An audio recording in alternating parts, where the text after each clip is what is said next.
முதல்வரின் 72வது பிறந்த நாள் பெரியார் நினைவிடத்திற்கு வருகை தந்த தமிழக முதல்வருக்கு எழும்பூர் தெற்கு பகுதி கழக நிர்வாகிகள் உற்சாக வரவேற்பு அளித்தனர். மாண்புமிகு இந்து சமய அறநிலையத்துறை அமைச்சரும் பெருநகர வளர்ச்சிக் குழும ஆணைய தலைவரும் சென்னை கிழக்கு மாவட்ட கழக செயலாளருமான பி.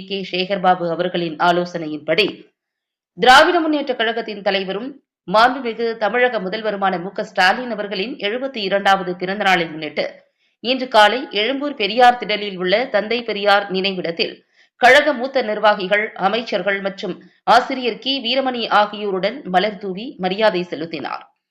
இந்நிகழ்விற்கு வருகை தந்த மாண்புமிகு தமிழக முதல்வரை வரவேற்கும் வகையில் சென்னை கிழக்கு மாவட்டம் சார்பில் எழும்பூர் தெற்கு பகுதி கழக செயலாளர் சுதாகர் உள்ளிட்ட 1000க்கும் மேற்பட்ட கழக நிர்வாகிகளுடன் உற்சாக வரவேற்பு அளித்தனர்.